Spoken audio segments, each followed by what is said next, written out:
I did something to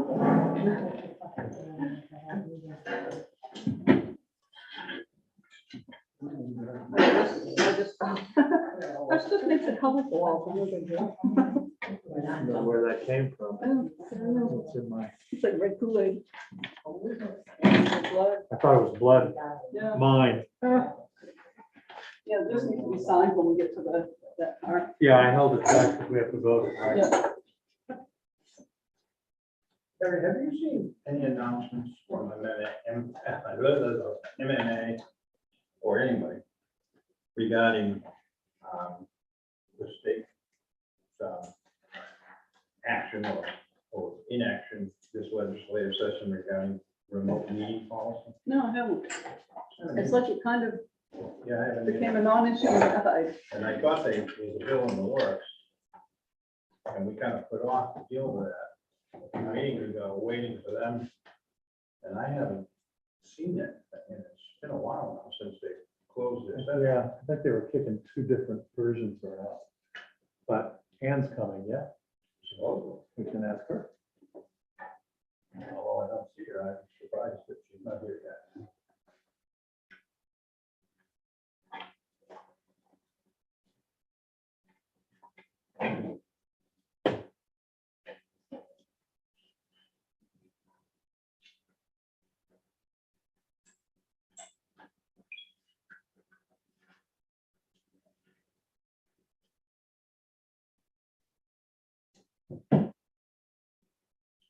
Amy, can you hear me? Yeah, I can hear you really good. Okay.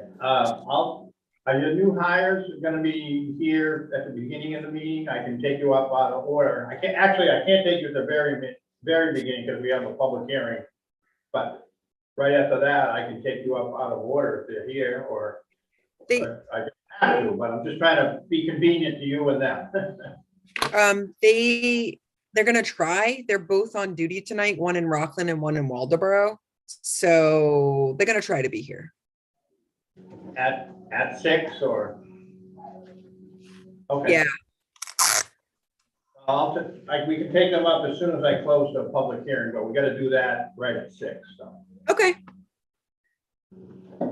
obviously if they're here.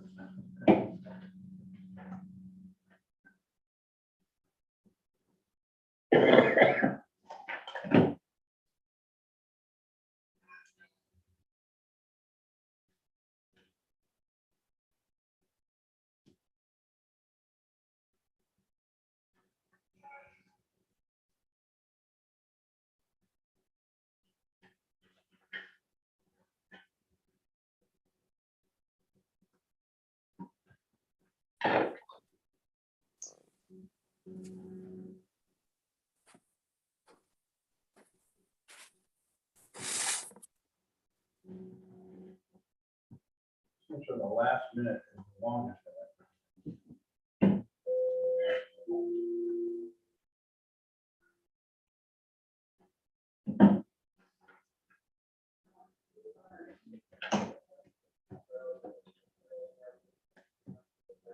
Okay, it's 6 o'clock. I'm going to call this select board meeting of May 24th to order. And the first item of business, which we have to do right at 6, is a public hearing on a proposed town of South Thomaston ordinance regulating the storage of solid waste and junk, which this board has voted to put in front of town meeting on June 28th. Is that right? June 28th. I read it at the last meeting. I can read it again if people would like, or I can simply open the public floor to comments or questions. Do you think it's worth reading, or? Has this been published somewhere It's other than to us? I think it's just to us, and well, in the packet, right? Yeah. And it was on the agenda. I don't know if anybody asked for a copy of it. No, I had printed up and had 5 copies up here. Okay. And it's on the website. Yes, it is. Oh, that was, So, all right, I'll just open it to comments and questions, and then if someone says, I'd like you to read it, then we'll do that. Okay, are there any comments or questions on the, I'll open the, floor to public comment for any comments or questions on the proposed ordinance regulating the storage of solid waste and junk. All right. Pallets, are they considered junk? Not under this. Right, I definition. didn't see it, so when you have piles of pallets that aren't in this big old pile, is that considered junk? Well, it could be in the sense that if you look at the last bullet on the two, it says such other materials determined by the code enforcement to be unusable or discarded. I realize that, but I'm just being specific with pallets. Because that's pretty vague and it's interpreted, so I was just asking because, you know, there are people that stack them nicely and then there's just that they discard them in a big pile. So that's my question. The direct answer is it does not include pallets. I can tell you the reasoning that in my mind has the key author of this, that it doesn't, if you'd like to hear that. First of all, I want it to pass. And I feel the more onerous it is, the chances of it passing are lessened. And pallets are wood and they decompose eventually. And a lot of people I know burn them. And so I just felt, I stayed away from wood entirely. For this. I mean, you could do the same thing about lumber, I suppose, and stack, you know. So that was the reason. We certainly could include that if that's the will of the board. But I think the more we add, the more we tend to lose the chances of getting it passed. That's my personal feeling. And you run into the same complication that a previous version had where it included lobster traps unless they were neatly stacked. So if you put in wood pallets that are neatly stacked or exempt, but not neatly stacked aren't, then that means somebody has to subjectively determine what neatly stacked is. And I think once you go down that path, that's very difficult to enforce. I do agree that pallets are a problem, though, and every day I see driving by Main Coast Seafood to the left on Island Road, there's a ton of them just scattered everywhere over there, and obviously some of them are never gonna be used again. Right there on 73. Yeah. No, we I have know. A huge Yeah. pile. I know. So, are you suggesting that the board include that? I would like them to consider pallets, and I would never say neatly stacked. I just think that, you know, Okay, just, pallets should Yeah. be considered. okay, And as an item, because it is an eyesore, plus when there's drought conditions and you did have a fire and you have pallets, that can be a dangerous fire situation. okay. When we close the public hearing, we can take that up. Are there other comments or questions about the proposal? I have two questions on it. We had a code enforcer out in our place 2 years ago. And we were complaining to them about all the trash that was being thrown over onto our property. But they wanted to know what the dates were on the walls. So with the current item was in the past. I'm not sure how to handle that. And the other thing was that what they were throwing over was soda bottles, but it had some type of liquid in it. I see it say nothing about, it says no hazmat be included. But at that point, I questioned what was in the box. And that is a concern I had about it. I'm not sure if that's something that we need to look at in the future or what. But, those Pepsi bottles, and it definitely wasn't Pepsi, it was in it. Who knows what's Well, I specifically didn't include hazardous material because there's a whole rash of state laws governing that, and I didn't want us to get in the middle of that with this. But that doesn't, And this ordinance won't do anything for somebody throwing trash in your yard. Yeah, I mean, it's not, it's That's not a already, litter, that's yeah. already a crime. that's already a crime. So if you got somebody throwing trash in your yard, you call the sheriff's department, they come out and investigate it, and then they'll determine whether or not it's hazardous or not. That's a civil matter, and this is for people whose yard they pile stuff up. Yes. It's not, that's already a crime. That's already illegal. It's already got teeth in it. We have no teeth for any of this, Yeah. right? If you can get the sheriff to come enforce it. I mean, that's probably not gonna be high on his priority list if he has 2 domestic disputes going on in Washington or something, but, and catching someone obviously is different. You know, so. Other comments or questions on the, where?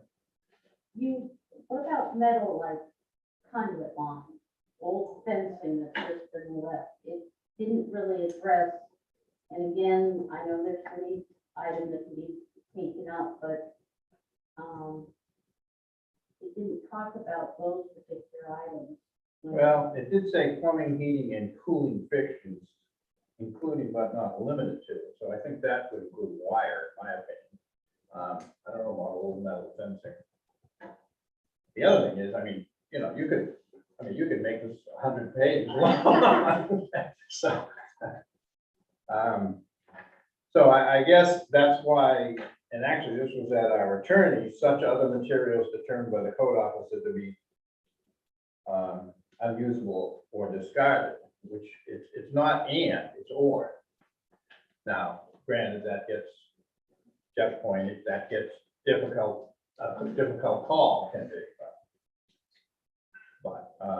But again, the more we put in this, I think the less chances we have of passing it.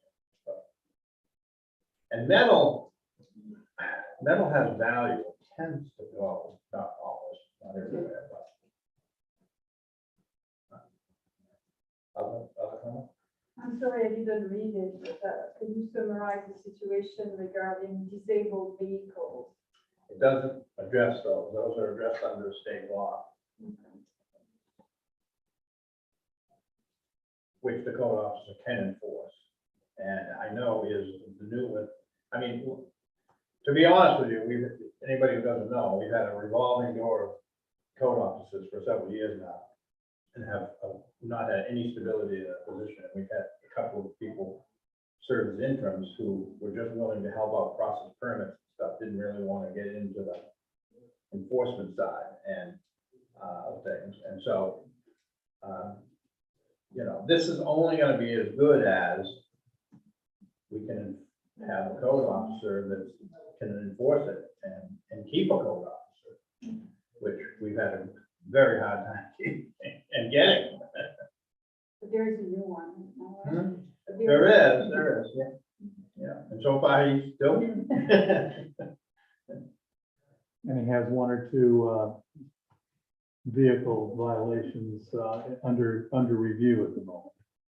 So, Yeah, he's slowly starting to get into the enforcement side of the job. Other comments, questions? Okay, I'm going to close the public hearing.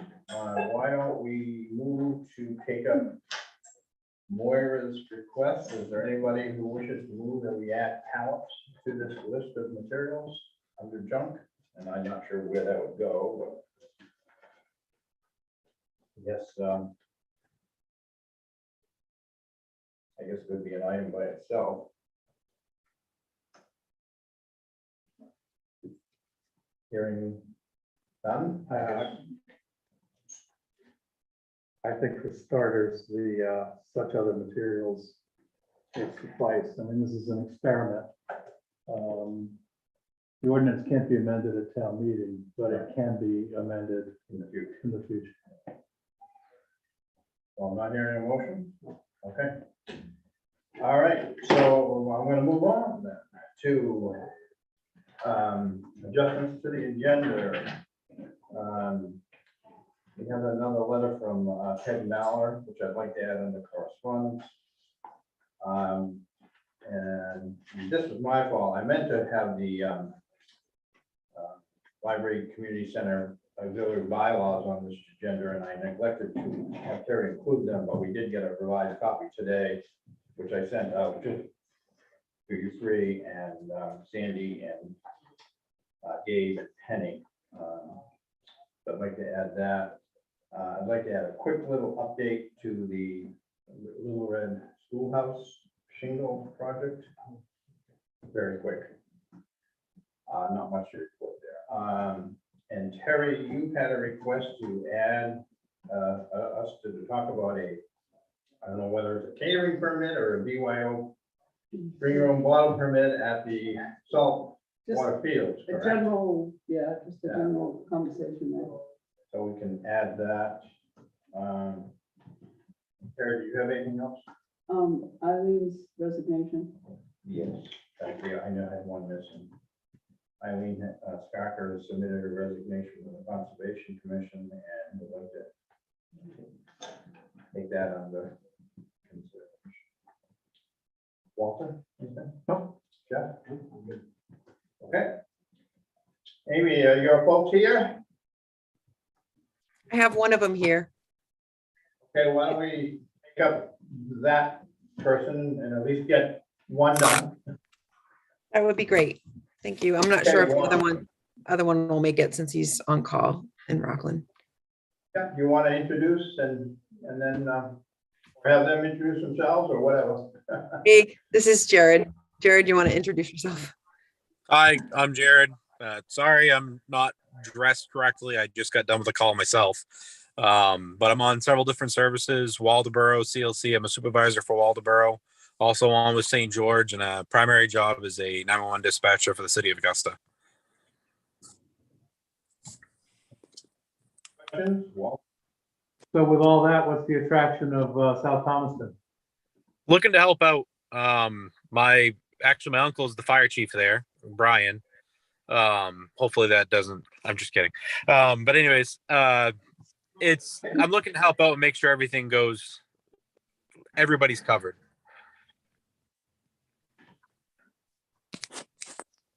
yeah, question. And what's your qualification? I'm a basic EMT in my advanced class. I've got fire 1 and 2, emergency operations dispatcher, you name it. I've pretty much gone through with having it in the fire side and EMS side. So basically, He's in my advanced class in St. George. thanks. So Jared, where do you live? I live in the town of Waldoboro. Okay, okay. And did I hear a rumor that Richard Lash retired? He did. Derek Booker has taken over, his predecessor. Okay, yeah, okay, great. All right, is there another question? So can you cross over? Crossover as in doing the fireside as well. Yeah. Um, And be interested.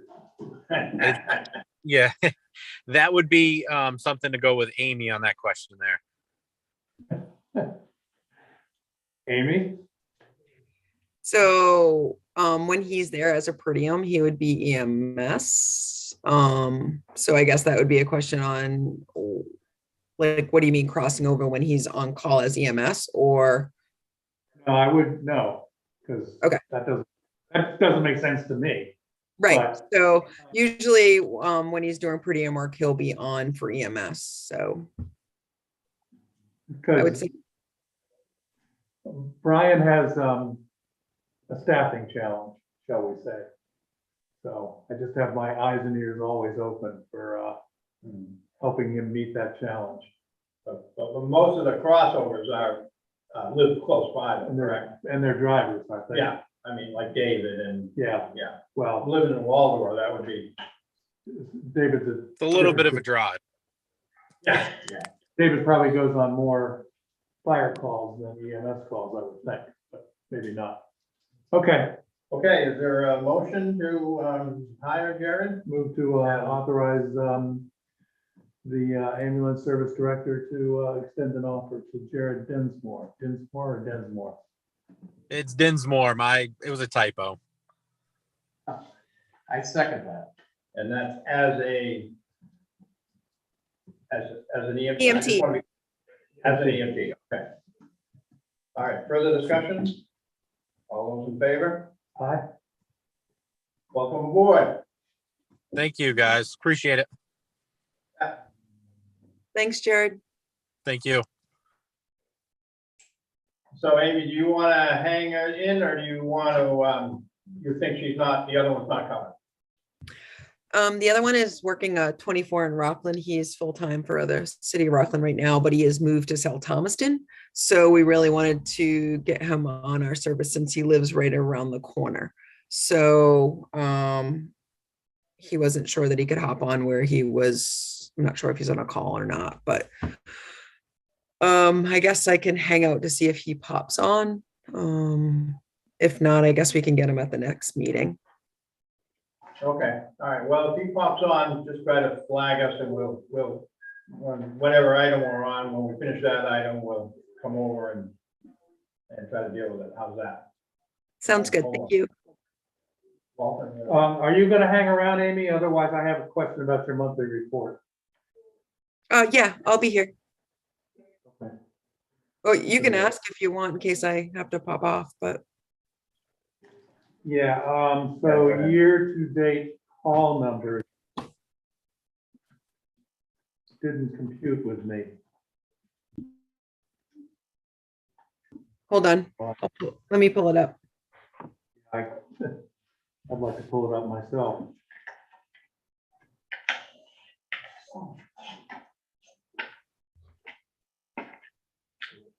Yeah, 94.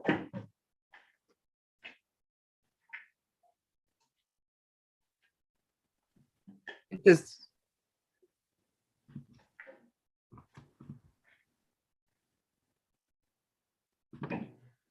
I had thought we were on track to meet last year and approach 2019. But I couldn't find my copy of your last one. I'm pulling it up right now. Sorry. I might have not added my numbers right. All right. As of date, we have 118.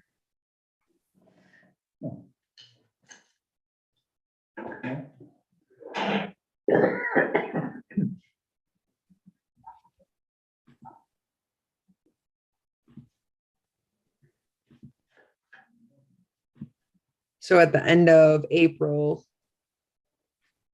we were 94. That is right. All right.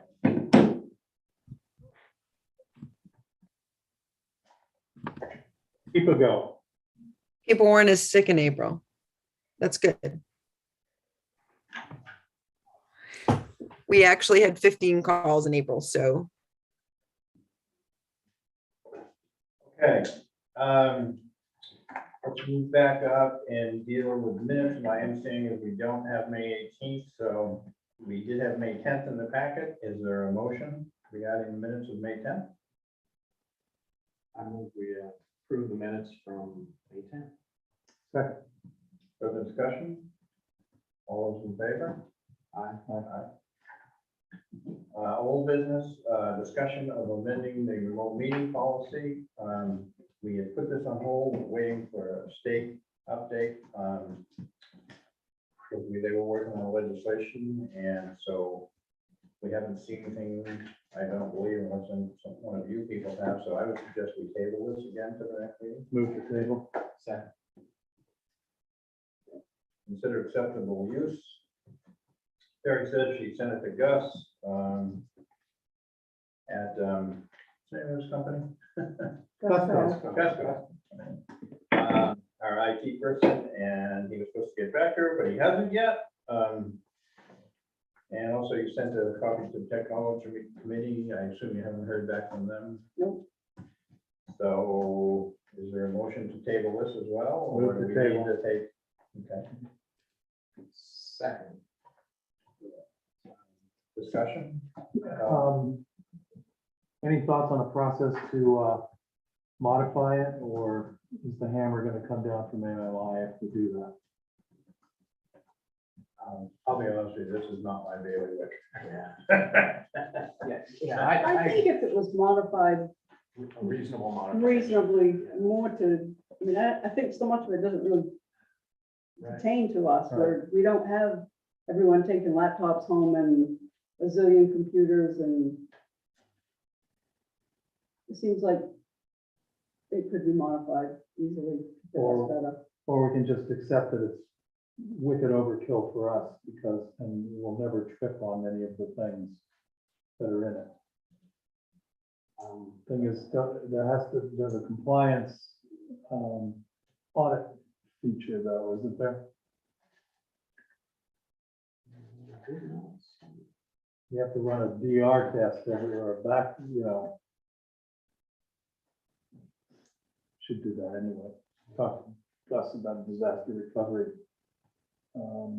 scenario once a year or so. Yeah, and I had some other questions about it. I mean, it talks about data classification. And it assumes we've got protected data and confidential data. And so my question is, who determines what's protected and what's confidential? How do we mark that? How is it indicated to anybody that this is protected or confidential? The other part is, I've read it about a bazillion times now. The authentication that we're talking about for password requirements has nothing to do with email. It has to do with access to the information system. So emails are a completely separate category. I would disagree with that, Yeah. because the accepted technical definition of a remote user is anyone who is accessing the computers outside the premises. But And accessing that's accessing your email. the information database, your emails are independent of that information database. So I have a few other questions on it as well. So I would definitely like to take it. Did I move the table? You did. Yes, you did, and I second it. And I second it. And actually, now that I think about it, that move to table is not debatable, so there shouldn't have been any discussion. Yeah, that's. But we're not that formal. So, yeah, I mean, just listening to you guys, it sounds like we're not ready to adopt it. No, I'm definitely not the way it's written. And we do, I mean, I think we obviously sent it to Gus and the technology committee for a reason, and since we haven't heard back from them. So I'm willing, to table it. I just want to make sure that you don't have some deadline hammer hanging over your head. No, because we gave them I gave them what we had. They bring our policy. Just encouraging that we adopt something, they would like this, but it doesn't make sense for us to have that. Yeah. It just doesn't really fit us. I do have a related question though. Do all our new hires, like the demo we just hired tonight, get our current policy when they're hired? Yes, Okay, yes. that's on Phil that has, check. Phil has a That's on packet, that checklist. Phil has a Okay. packet. and- Yep, great. Okay. Yeah, which is another interesting point about this, is that it says that this particular policy would be provided upon hire, and then every year after that. Oh, And more this- trees. Yeah, so I don't know if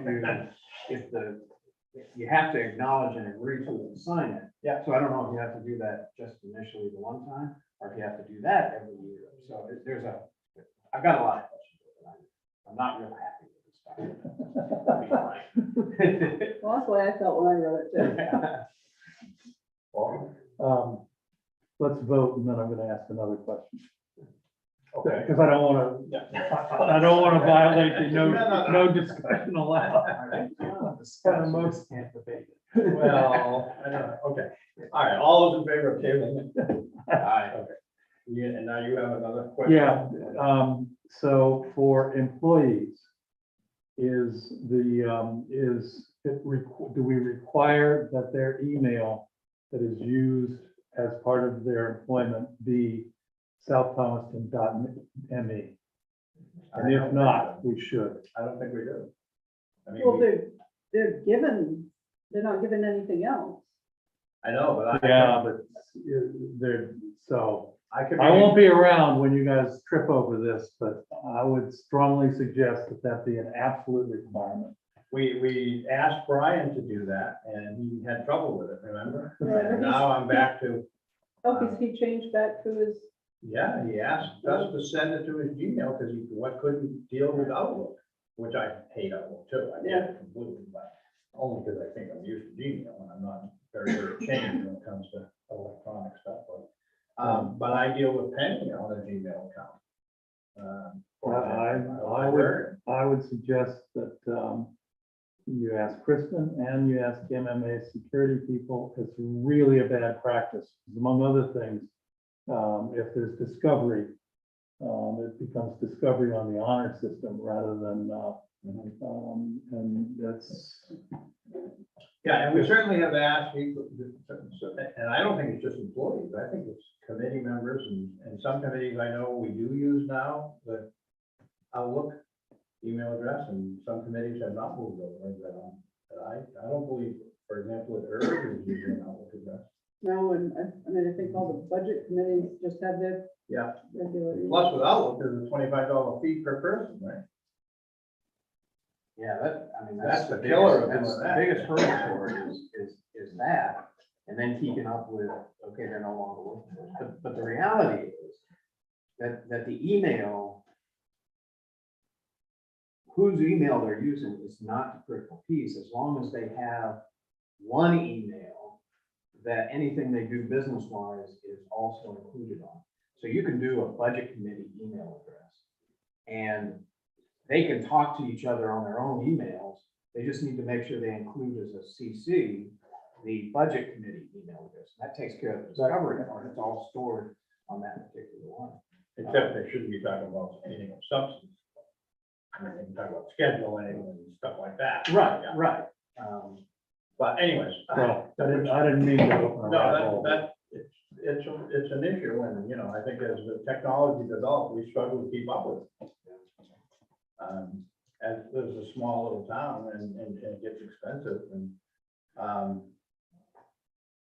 I think most committees do realize, committee members realize now that if there is a forward request, that their personal computer, if they use it for town business, could be subpoenaed. And so I think it's in people's interest to get off a personal or set up, I don't even know how that works, but we're going off track here a little bit, And but we're that, not. But and that one doesn't even, it still doesn't even, it could be a regular Gmail account, budgetcommittee@gmail.com, as long as everything's there and that's where the information is stored. It's. Anyway. That's the most likely place you're gonna get that is with like the planning board or the appeals board, not correct for the budget. Committee. Yeah, that's true. Okay. New business. We have, Did you want to do the bylaws? Under all? Actually, can I make a suggestion? sure, Move Susan up, that, in case she, um, Susan Akers. yeah, well, that's next. That's Oh, why I was gonna do, that's why I was gonna do that, so she could get out of here, so. We have an application from Ralph Hamill for replacement of a limited purpose agricultural license and a new limited purpose agricultural license. Terry gave us some information in the packet. I do have one question. The one that we just did for Dimitri was signed by the shellfish chair. And this one is, neither of these are. And I thought that signature had to come first. Okay, I didn't know that. Well, I'm not sure I'm right. Last time I did this, we didn't have a shellfish chair and we didn't have a harbor master and. We still don't have a We still shellfish don't. chair, but there's a regional shellfish. We don't have a committee. harbor Danny Staples is the chair of it. Okay, So, And the state was actually the ones previous to this that was signing it, and they determined that they weren't supposed to be signed. right, the warden was signing it for the shellfish chair, and, so I think, I'm willing to approve these with the condition that Terry not release it until we get that Shellfish Committee chair's signature. And I think Danny, is easy to, actually, who has to sign it for us? Well, it has to be an elected official, that's all I found Well, out. or a harbor master, Or a harbor yeah, master. or a town official, so it could be Terry. No, it says elected. It does. You don't. Where does it say elected? You have it out to It's yourself. the fine print, Yeah, okay. yeah. Or other elected official. Okay, well, if you want to make a motion to authorize me as chair to sign that, on the condition that, once the Shellfish chair's signature is obtained, I'm willing to sign it under that, arrangement. So move. Second. Are there other discussions, questions? That was just one. I don't have another one, but I thought maybe you guys did. So you're expanding, so you're doing well, is what I'm assuming. Well, one of the old we call them LPAs, the limited purpose envelopes, so one of the old ones, because GPS was so old, new at the time, the coordinates weren't correct. And so it had them under the pier, the correct coordinate has the LPA under the pier. And then this year, we wanted to change the configuration and do it in a longer line. And so, the DMR wanted us to just reapply and make it a completely new one, replacing ham 311. So this will be ham 622. And then, because last year was total chaos if we ever, well, we didn't have a bad water test, but we just wanted to have the third LPA just to keep the flow going, because it's all about having the oysters down in the LPAs for 2 weeks. And then you bring them back up, but anything you sell has to spend 2 weeks. You guys probably know that. No. No? No. Okay, so we bring them from above the river, above the bridge.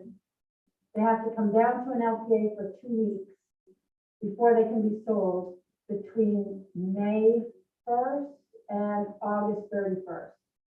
So that's why the new one on the backside of that extreme low water shoal is only going to be in during that relay period.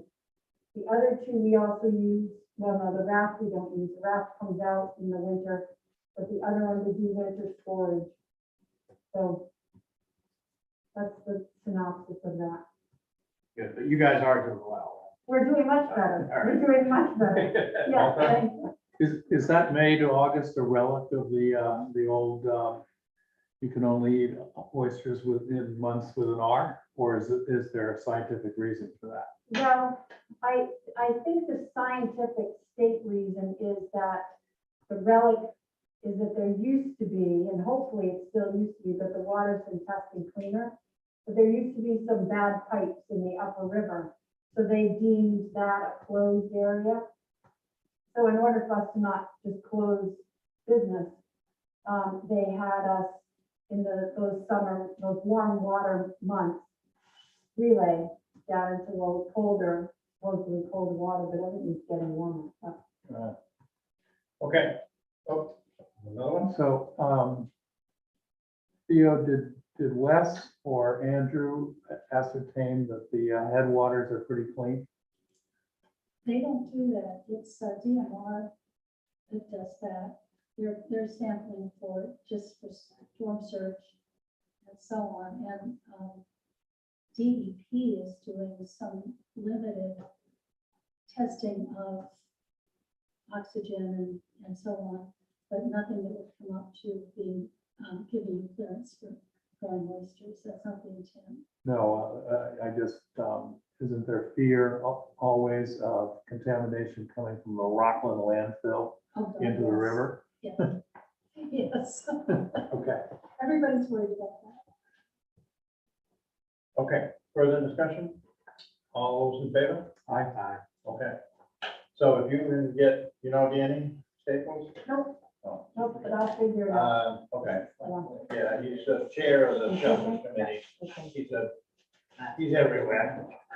He's trip over. So if you called down in St. George, they would have his number because that's their, they Okay. control the program. Yeah. Thank you. Okay, Or Cushing office would have his number. and it's As a Dan. matter of fact, I have his number. Now that I think about it.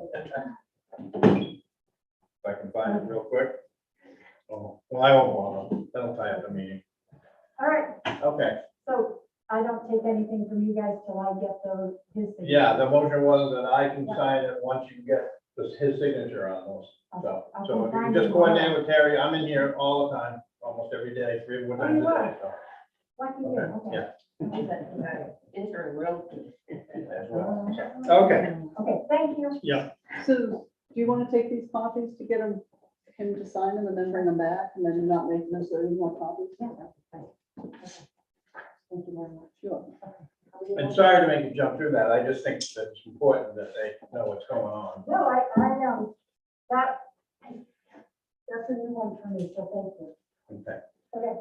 Bye-bye. so I don't see Ann, so why don't we wait a bit on that? Chief Caldwell has asked that we table C. So is there a motion to table? This is gonna be the night of the table.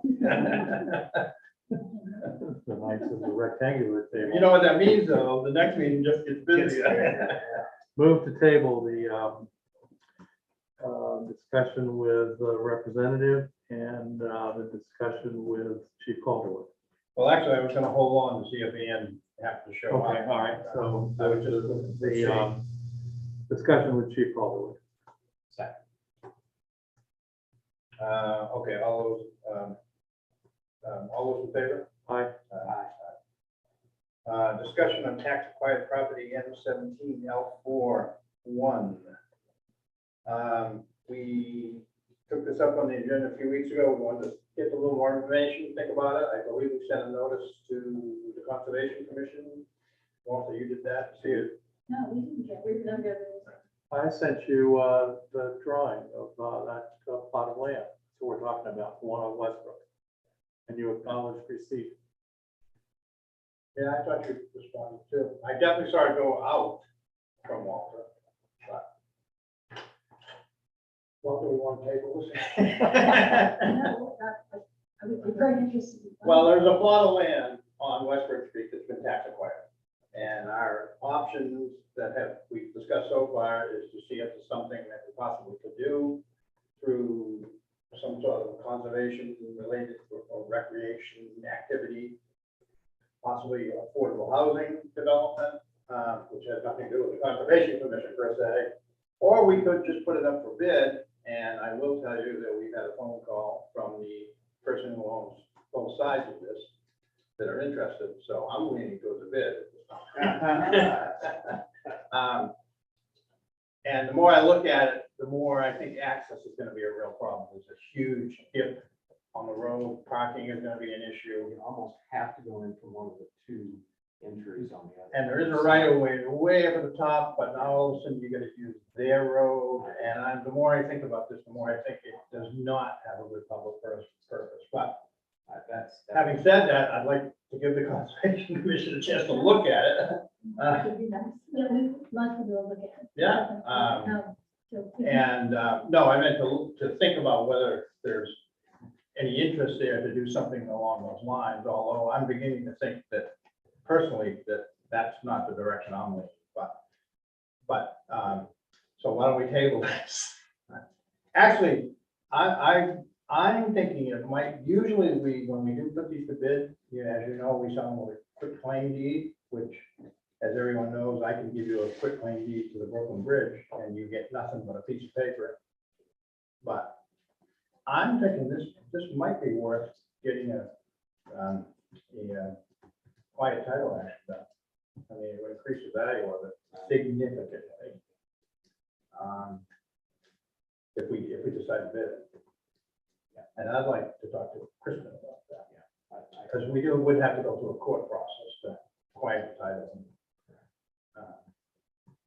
But, You call it quiet title? yeah, it's a process to, basically you advertise in the entire world, you forever speak your piece now, or, you know, that type of thing.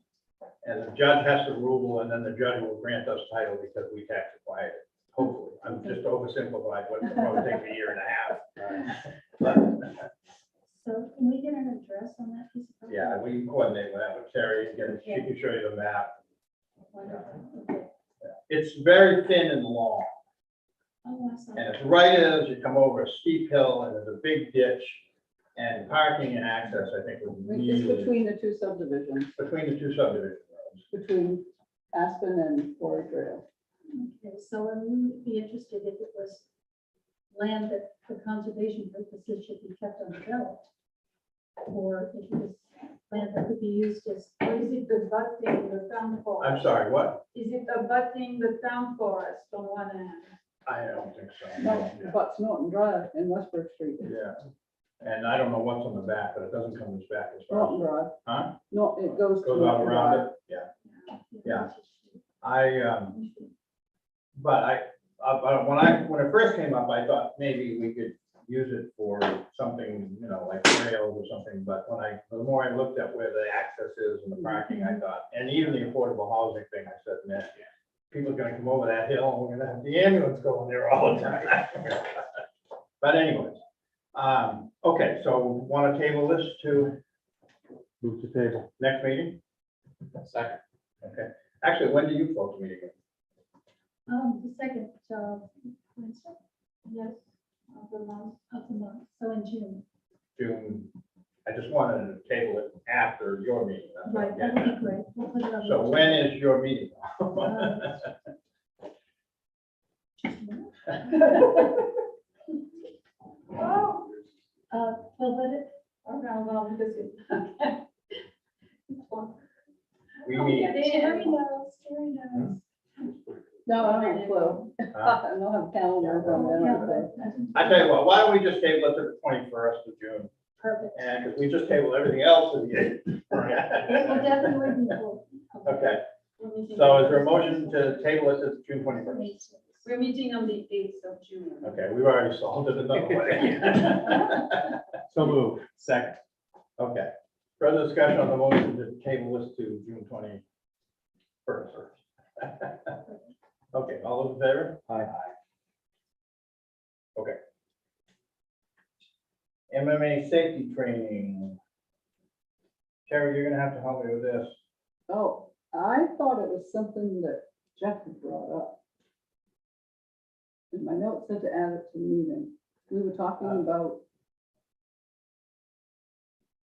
Yeah, I did discuss this a little bit. MMA has a battery of courses, online courses Right. that you can take. Yeah. I think all you have to be is already listed as an MMA participant.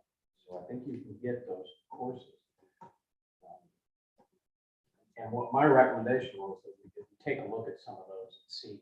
Some of them I know are expected. That we already should be providing some of those.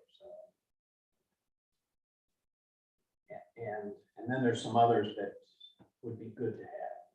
So I don't mind going through and looking at those. And what we ought to have for training. Because, and the main reason I'm talking about this is because I think we were talking about going and getting that certification from Department of Labor and MMA that they do.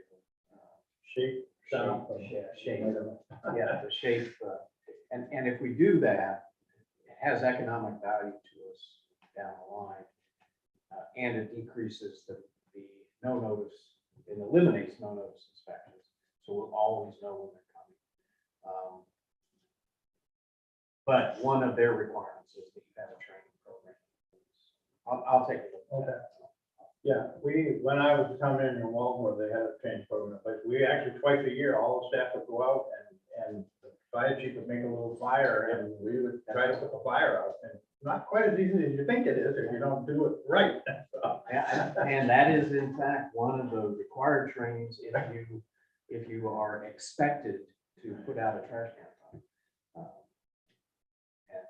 So each position, so, yeah, I think that would be worthwhile, and I would like to shift that on. Okay, then take away, unless Walter has an objection.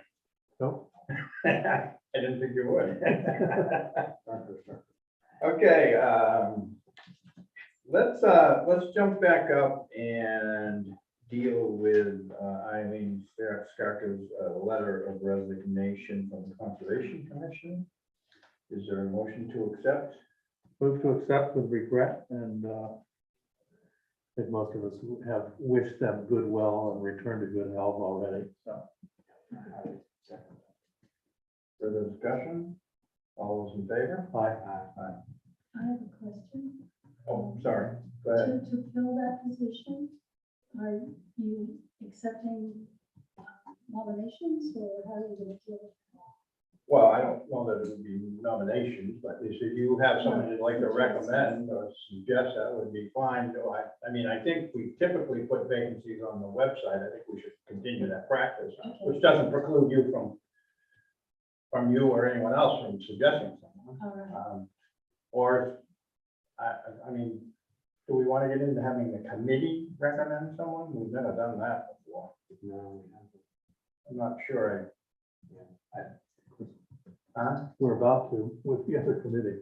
but, Well, no, that's that's an entity, but it's not out of the Yeah. town.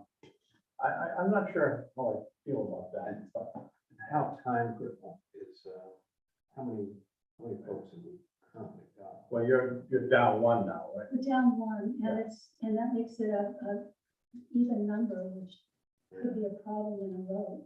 And I'm hoping, just personal hope, that our associate members, of which now there are two, are familiar with the commission and so on, and would, be perhaps the first ones you'd look at. Right now, the two are Wes Braden and Right. Sandy Merchant. who- Down. Down, Down, I'm sorry. yeah, no, it's not. Yeah, Yeah, have they even signed their paperwork? No, they haven't. But that's probably my fault. I haven't reached out to No, them. I know. But I guess, I mean, we'll take a suggestion from anybody, but we would also like the applicant to indicate that they're interested. I would do Because it. we have appointed people before to find out that they weren't interested. No, you're right.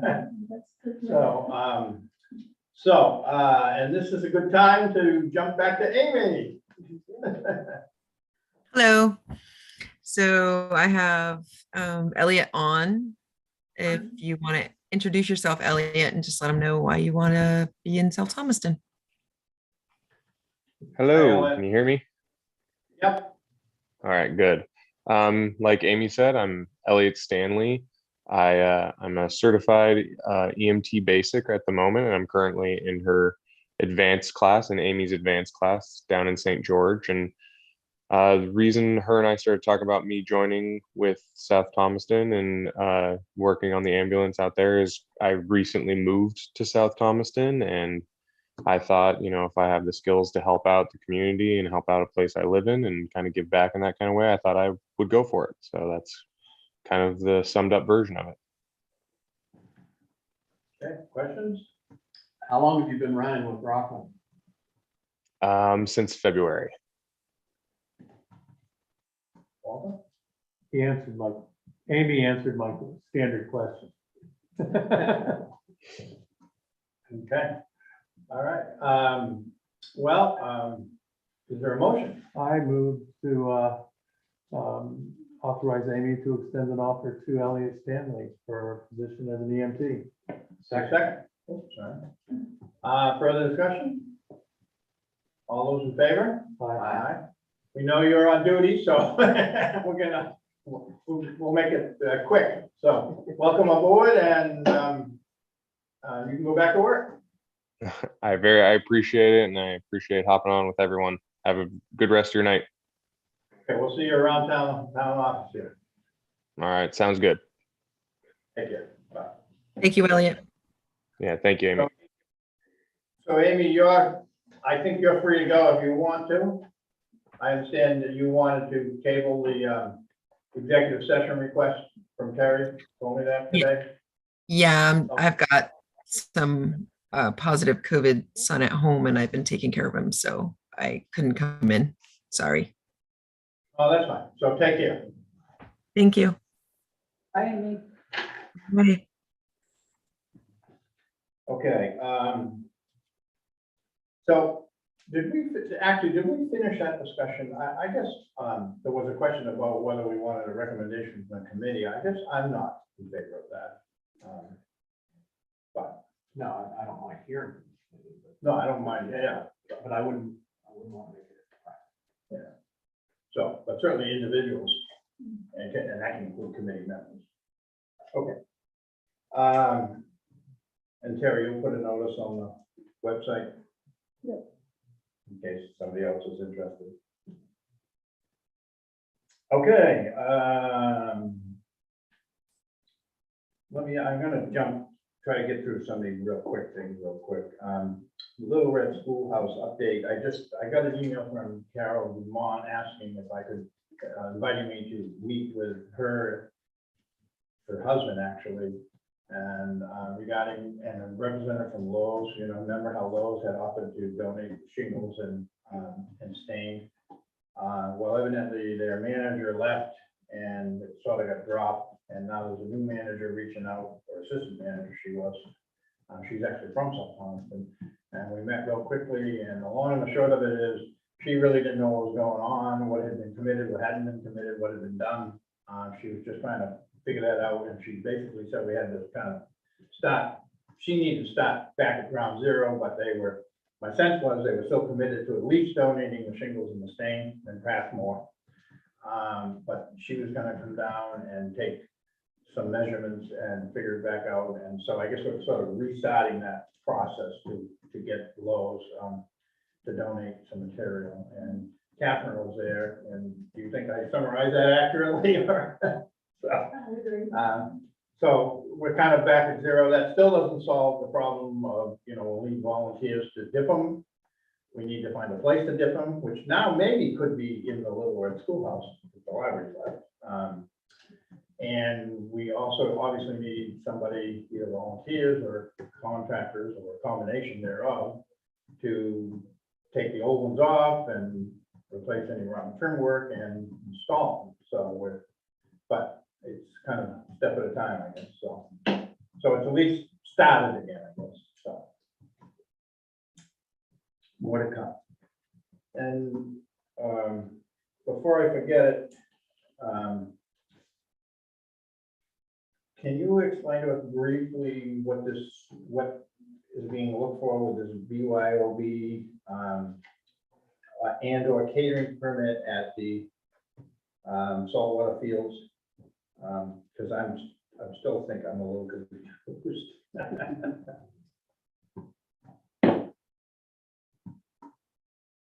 there's. Kind of start from the beginning. Oh, that would take a long time. Well, you know, and I'll tell you, I'm starting. That's a comment. This is taking an inordinate amount of Terry's time, and I'm not happy with the time that this town is having to invest in this. But anyways, go ahead. The long and the short of it is.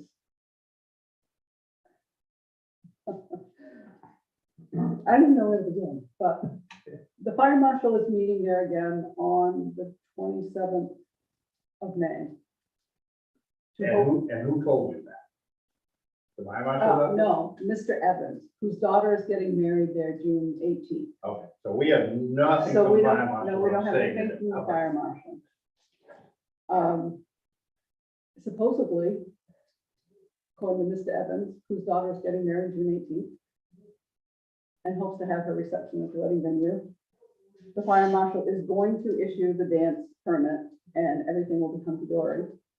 And the wedding will go on as planned, and the reception will be held there. They just can't spend the night because there's no sprinkler system. Mr. Evans is purchasing the alcohol for the wedding himself, but the caterers will serve it. So I called Brandy Burns at the alcohol division who I talked to before about On the Rocks Catering. Great name for working at the Dell. And she said the caterer does not need a permit because he is not making any money on he doesn't need a catering permit because he is not making money on the alcohol, even though he's serving it. Mr. Evans would need a BYOB permit because he is supplying the alcohol. The caterer feels differently. The caterer feels like the caterer needs to have a permit. I agree. I talked to Brandy again today, and she said if she was the caterer, she would make sure that there is a clause in the contract stating that the caterer is not responsible for any incidences that may occur from the serving of alcohol. Because it wouldn't be under their permit, because she said they don't need a catering permit. They're not selling.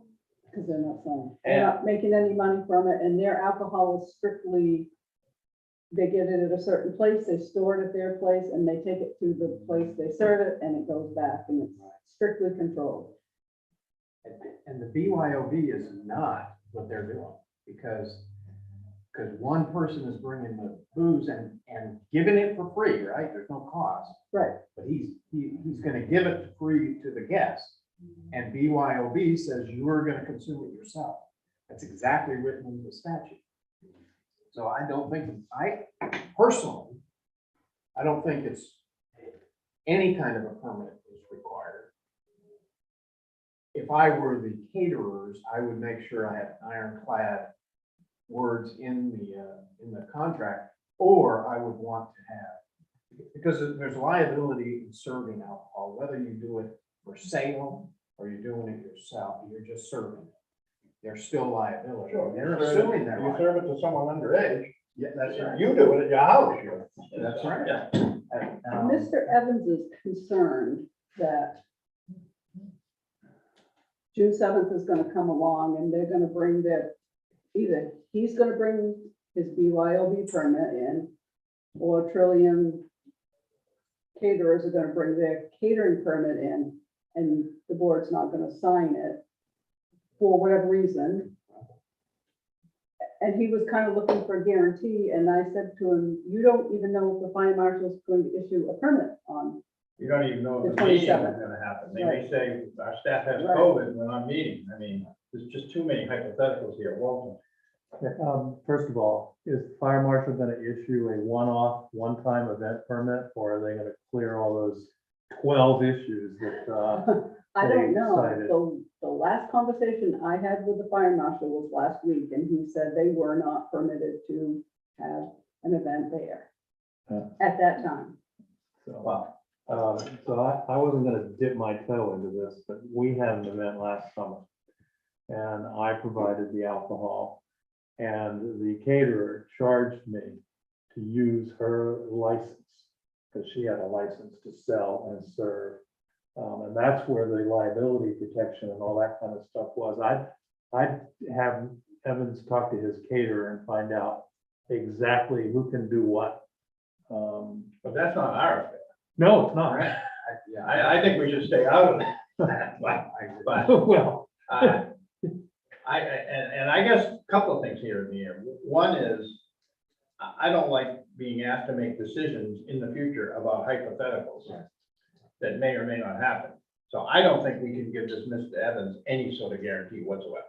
We have no idea if this meeting is even gonna take place with the fire marshal's office. Again, as simple as they all have COVID, they can't meet. I can And- make one guarantee, I will not vote for a BYOB permit. I just don't think it's appropriate, So I think just to cut to the chase here, you know, we can put it on the agenda. Maybe we can, and I really don't want you spending any more time sorting this out. I mean, given everything that's going on, this is crazy. And it's all because they haven't done their homework and, you know. So, I mean, I have sympathy that they booked this wedding in.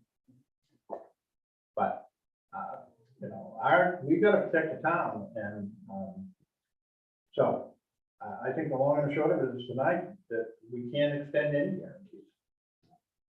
And certainly if there's any chance that we're gonna have to issue a permit, any chance at all that we were gonna issue a permit, we would need something in writing on point from the fire marshal, not something through a third party from the fire marshal. Right. So that's where I stand. I agree. Okay, so can you convey that to him, that we're not guaranteeing anything?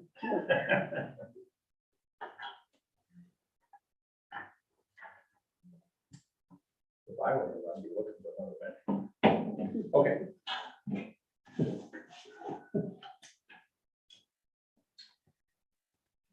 And Terry, don't, try not to spend too much more time on this, it's crazy. It is crazy. All right,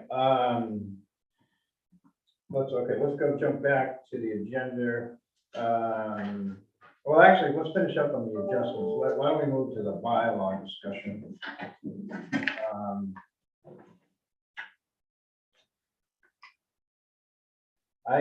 This just came in yesterday. I glanced at it quickly. I would like to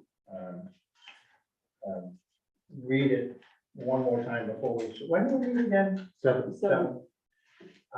Before we sign off on the 7th. I'm not prepared to do it tonight, but it looks to me like we're there. And I haven't heard anything from any of you. I sent it to Sandy and Gabe and Penny, and I haven't heard anything back. But again, that was just this morning, so. And I knew we were gonna get into this Russian thing at the last minute, but if there's anybody has any glaring, think we have some glaring omissions or something was incorrect that we talked about or didn't get in there, we can get that in the works. I went right to the nominating thing and cleared up all my confusion from the last meeting, so other than that, I also think we're there, but we can do due diligence between now and the 7th. Doesn't it still have the appointing official, in other words, the lawyer, doing appointments? Oh, I didn't notice that. It has to, it No, does have that's about the incorporator doing the appointments. initially. But I mean. No, in the vacancies, it says shall be filled in the same manner in which director was initially appointed and followed by appointment by the board of directors. Okay, good. And that was my big. And we talked about the bond issue and the idea of a certain amount of money and, you know, we kicked around 50,000. I mean, I have no idea if that's too high, too low, but it sounded, I don't know. It had no magic to it, let's put it that way. Yeah, and again, the board once formed can Amend. amend that. So, Yeah. Well, and then with approval of the select board. So why don't we take it again on the, Penny, did you get a chance to look at this at all? Briefly, this is cemetery week, so Yeah, I I know. can't really. Okay, well, if I before, read through it quickly. All right. Well, we're gonna take it up again on the 7th, so Yeah. we'll give you some time to look at it too. And I missed, what was the 50,000? I was right. That was, there was a question about whether the bylaws would require the treasurer to have a bond, and the thought was, they're expensive, so it makes no sense if they don't have any money in the bank to have a bond. Once they hit. Well, once they hit 50,000, then that's probably, a time or an amount where they should go out and get a bond on the treasurer. We all read in the papers about people, treasurers of nonprofits walking away with $200,000. So that's, we'll take that up on the 7th. It wasn't on the agenda tonight, but I did want to get it out, and I think we're there, so I hope we're there. Okay. Ann is here. I see that Representative Matt Lack. My has- apologies, I had your meeting down at 7 o'clock tonight in my Well, you know, calendar. I think your timing is actually perfect. We just got through a bunch of business items. Okay, And so I'm gonna actually let Jeff lead this discussion, if you want to, yeah. I'm gonna let Jeff lead this discussion. Well, I'll let Ann. Well, I know, but I mean, I'm gonna let you kind of chair this section of the, if you will, because you have had the most. Except, Except what? well, the document that I just have here now, HP 1489 LD 2003 is not the same one that was No, being voted on. It wasn't the one during the voting. When you made your vote, and even the 2 days before the vote of the legislature, there were still ongoing negotiations. So there were dramatic changes made in the last week or so before we voted on the bill. Because I came loaded with bear because you said it didn't apply to us, and there were 5 times in the previous document that said municipalities shall Mhm. write this ordinance, include this, have this provided. Right. And so far, I just skimmed it now. I don't see most of my concerns. Right, they stripped them out because Yeah. there were concerns about big issues like that. What they're trying to do is encourage people to allow accessory dwelling units within the municipality on properties that can support them. So if your piece of property here in South Thomaston, for example, well, I'll tell you what, I got a call from one of my constituents in St. George. And they have a house with an attached garage, and they wanted to build an additional apartment above their garage for their adult child who has learning disabilities. But they wanted to have a complete apartment up there. Under the current regulations, previous regulations, they couldn't do that. They couldn't put a stove in there. They could do just about everything, but it wouldn't be a full apartment, and it wouldn't give this person the autonomy that they wanted to have.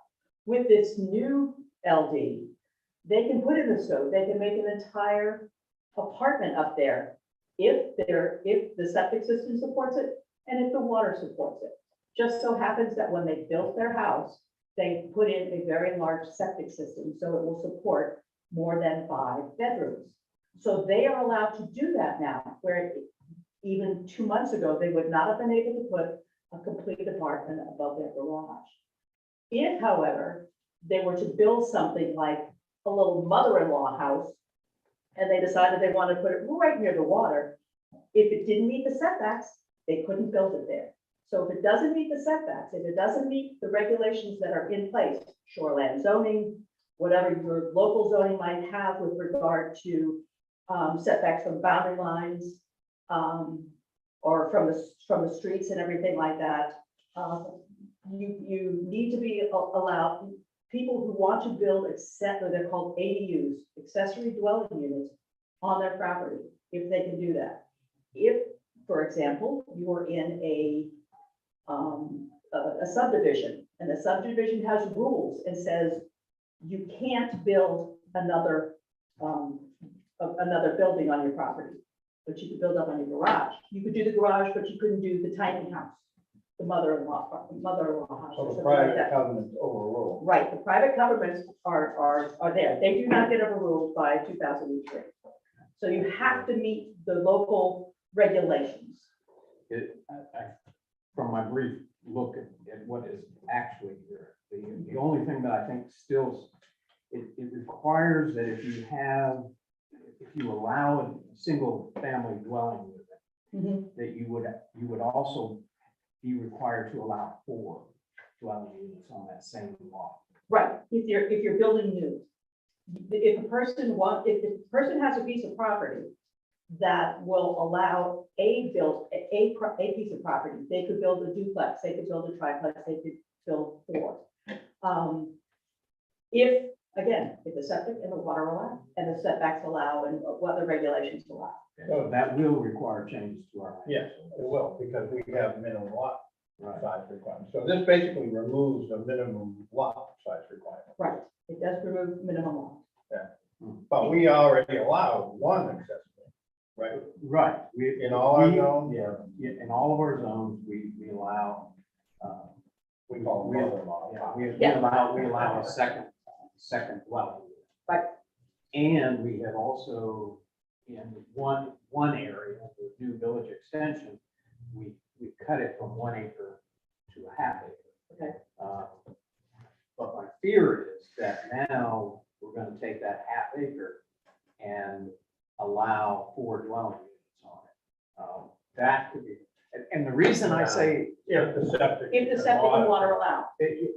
Which would get problematic. it will be problematic for a lot. Yeah. And in the shoreland zone, it's not just setbacks, it is shoreland zone from DEP requires a certain lot to have a dwelling unit. So it's a little less than half an acre, I think. So in most cases, putting a second dwelling unit is not allowed in the shoreline zone because of these requirements. Then it's not allowed. Yeah, but So can I ask a question? So the 20% expansion, and I don't even know if that's still in the shoreline zone, that's not overruled by this, if the building's in the matter of shoreline. fact, I think it says nothing. Nothing. Shoreline zone stays the same. Yeah. So Okay. this, Right. so. So the environmental lobby kicked in and. Yes, they did. Because it wasn't in the first draft. Yeah. And then it popped up in the second set of Or modifications. third or fourth or whatever it Yeah. was, yeah. Yeah. Yes, they did. They were modifying that all along. And the other thing that I had some concern with, and it was the very first thing in the one that I think was voted on, where it said that you could not use things like the character or overcrowding or things like that to limit the number of dwellings that Okay. could be built. But the paragraph where it said that, it didn't. In the summary, it said that's what it's intended to do, that paragraph, but it didn't, because it didn't use the word is prohibited. It just defined those things and talked about it. I don't see it in here now. If, for example, you lived in Wiscasset where there were regulations about the color of the house or that area, or what the gingerbread had to look like, same with any subdivision or any kind of restrictions, historical districts and so forth, you have to abide by those restrictions. But if you just have a piece of property and you want to build more than one unit on there, as long as the septic allows it, and as long as you meet all the other requirements of building a structure, then you may build more than one dwelling unit on a piece of property. I saw some limits on, you couldn't be overly onerous on parking. Again, I saw that in there, Right. which I think some ordinances were. You Yeah. could have 3 spaces per unit or something. Yeah, yeah. And that was just a way of.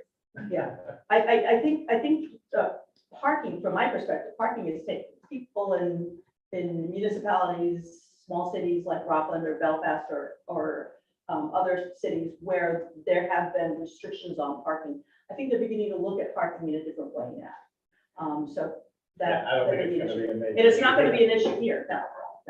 Then the final thing in the one that was voted on, set up this committee that if somebody applied to build a house or a dwelling or an apartment complex in a town and it was denied, Mhm. then it would go to this committee who could then overrule the town, and the decision of the committee would be final, and the town would be obligated to approve that particular. I'm not familiar with that part of it, but I can look into it. That's something that. I looked in here, I did not see it here. Yeah, They They may have taken it out because that is rather onerous. And it takes away the rights of the obligations of the municipality. Yeah, it didn't talk about what the time period is for Yeah. appealing the decision. It didn't talk about whether it is in addition to the town's appeal process. It Yeah. was kind of threw it away. Did they take it out or is it still there? Because it sounds like something that should have gone away. Yeah. I could not find it in here, so I'm thinking. In it the went bylaw, away. yeah. But it said if the. But board- again, you just read that tonight, right, in your packet. Yes, Yeah. yes. Okay. So it said if the board determines that a project should have been approved, the municipality that denied the project shall approve the project. So, and a determination issued on this subject is a final agency action, which What basically, agency? What agency? well, it's kind of. Yeah, exactly. That was one of the things where taking the home rule away from select boards and board, Yeah. you know, a Board of Appeals and so forth. I don't know that it's still in there. I couldn't find it, but I can inquire. Yeah, I will inquire. because I can tell you that the towns that expressed concern with this, those were the issues they had. Right. The other is that, and I haven't seen it in this yet, it also peppered things through it, like saying, before you issue an permit to occupy, Mhm. occupancy permit, you must do step A, B, and C. Yeah. Our town doesn't have occupancy. Right. So we would be required to create a process for that. Yeah. Because and it also threw in that if somebody's building a house, a multifamily dwelling, then it has to meet the code that the state of Maine has adopted. You bet. Our town hasn't adopted it. We're not required to adopt it. Correct. This would require us to adopt portions of it. And that has huge impact, because now we have to have somebody who is going to inspect to those requirements. Right. So those are mushrooming kinds of actions. Right, but they're not there anymore. I don't think so. Again, No, I'm fairly certain that they stripped out all of the onerous provisions in there in a great respect, especially for smaller communities without huge infrastructures, without a full-time code enforcement officer and a department to go along with that person. I think they realized that in order to do this properly, they needed to talk about not just Biddeford, but also South Thomaston and some of the other communities. And if you couldn't load those sorts of restrictions or requirements on municipalities that were unprepared to deal with them right now. I am glad that saner minds prevailed, but the process was really broken, because on one of the days where you and I had conversed, you had just finished voting. Yeah. And the document that was posted was the bad one. Right. And then, so the next day, Dave Merrimount is voting the very next day with that same crummy document. And the one that is approved doesn't even look like what was posted. But that's how it works. A lot of times you're sitting around waiting for, what do they call it, paper to be printed? Paper to be passed. And you sit there for 3 hours, but they're literally printing the revised bill in the cellar. Yeah, there are negotiations taking place off the floor. And people disappear for quantities of time, including the Speaker of the House, because it was his bill, to take care of these details and to answer concerns from different legislators and different, the governor's office and so forth, and housing concerns that they're finding little tweaks that they would like to make, because the way that they negotiated it now creates this issue. So they want to make sure that whatever issues that they do create, they want to fix. So yeah, when the bill that you were talking about with me, I was going to the Speaker's office and saying, so tell me about this. And they were saying, no, that's not there anymore. So yeah. So the bill that I voted on did not have any of that stuff that you were concerned about in there. So can I suggest this? Because I do think we are gonna have to have some ordinance. I do think we will. You're the chair of the ordinance committee, right? Can I suggest that once you get a chance to really absorb this, that if you have more questions, that you communicate directly with Ann? Oh, No, yeah. I've already figured out what we'll do in the ordinance. We'll say, Ann said that we don't. We are not complying with this law because Ann said we couldn't. Didn't have it. Okay. And then, can I ask you a quick question? Certainly. You may not know this off the top of your head, but we adopted a remote meeting. Are we done with this subject? Walter, you all set with it? Yeah. We adopted a remote meeting policy. Right. And, and we were going to consider amending it, but we decided to table it a couple of months ago because it was our understanding the legislature was doing some work on the bill. Yeah.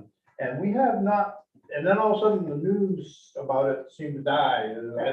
Didn't see anything from MMA, Terry hasn't, you haven't. Yeah. Do you know if that died or? No, it passed, an act to amend a remote meeting law.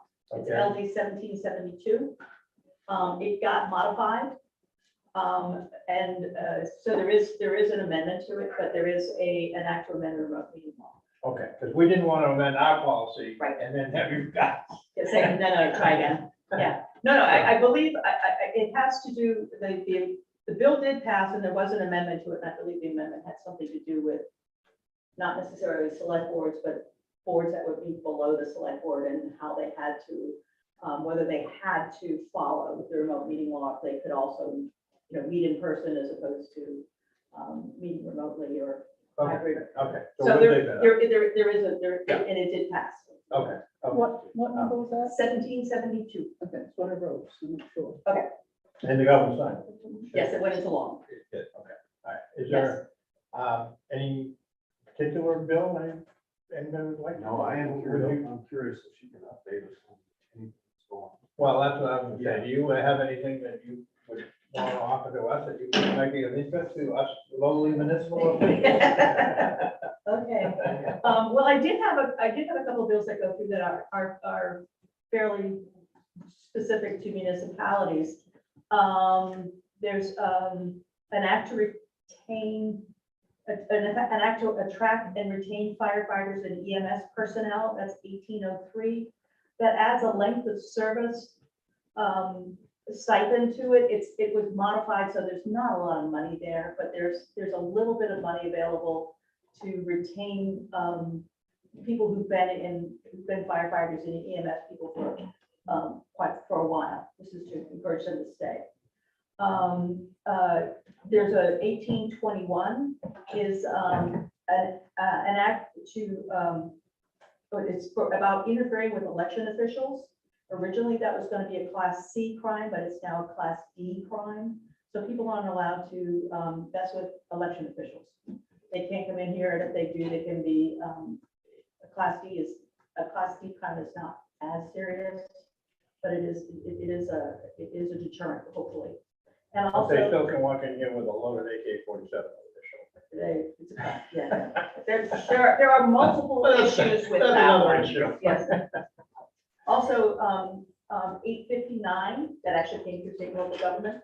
859 is municipal ranked choice voting. This means that if a municipality chooses to, they may enact ranked choice voting instead of plurality voting. But only if you choose to.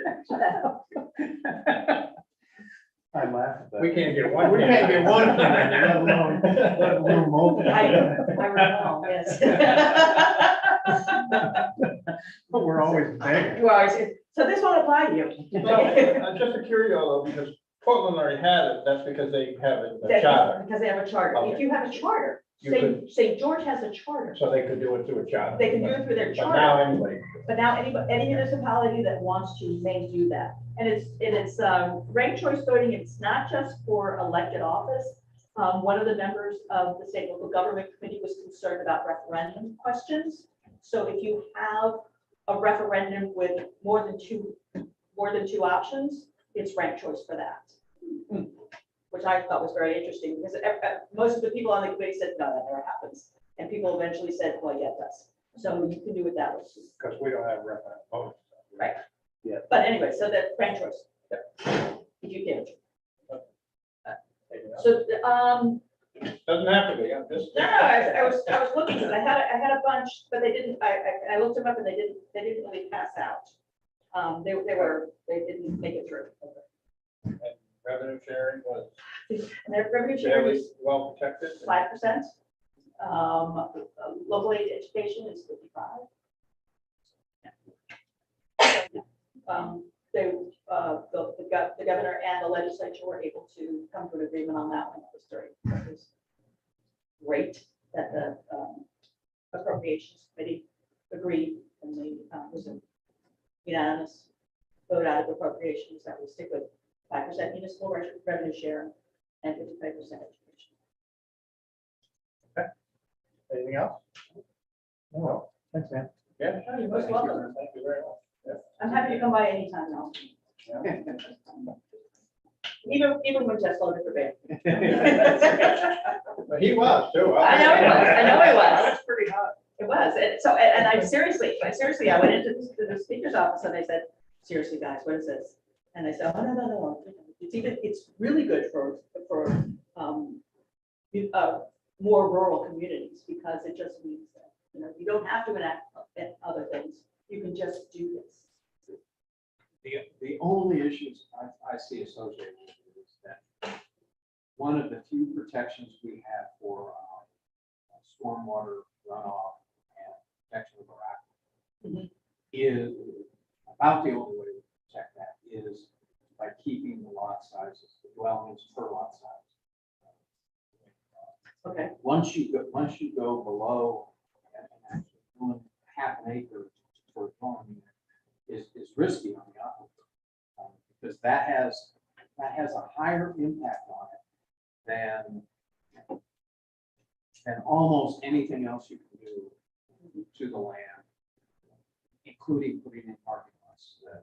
The dwelling units per acre, you can keep your requirement to 1 dwelling unit per acre.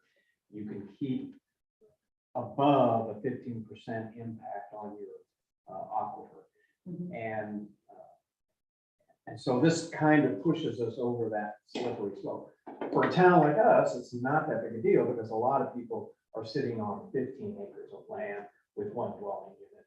And so that makes up for somebody, which is the only reason I was willing to agree to a half-acre lots in one of our homes.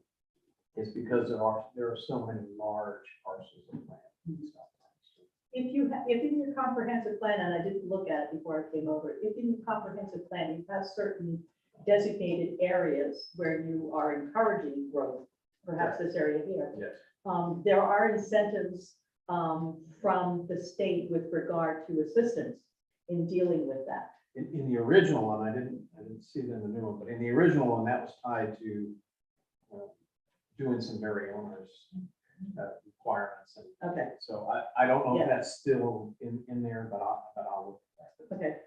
Because I really think that's what came out of that committee's, is that kind of thing, is providing to the town some, because we've done away with almost all the planning organizations that you and I were familiar with. Yes. And they've all disappeared. And so now the towns have nobody to go to say, how do I build this ordinance or this document? And so that committee said, we ought to create an ability to do that for the towns.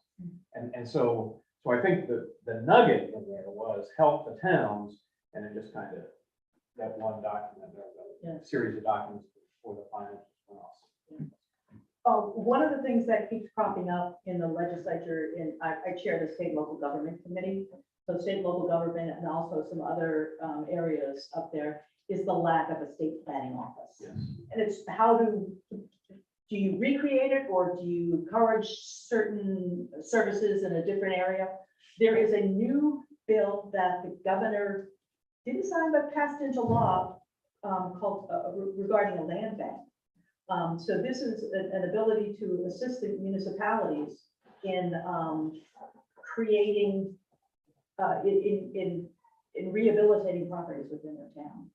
So that's the beginning of perhaps a state planning office kind of service up there that will assist municipalities in issues like this, because we no longer have the regional planning commissioner, and we don't have a state planning office up there. So we've been trying to find a way to recreate it. We have not been able to get traction on it yet, but we really like to have those kind of services available at a more regional level again. And I've expressed this before, and part of it is because I'm familiar with what the county does. We have counties that are regional, and if we're going to try to recreate a planning office kind of structure that is regional, it just makes sense that we use the counties as the entities that are responsible for that. And in fact, Lincoln, they have incorporated the planning office into. Lincoln's been doing a lot of stuff for a number of years now, yeah. Yeah, they did, they still hold out their commission.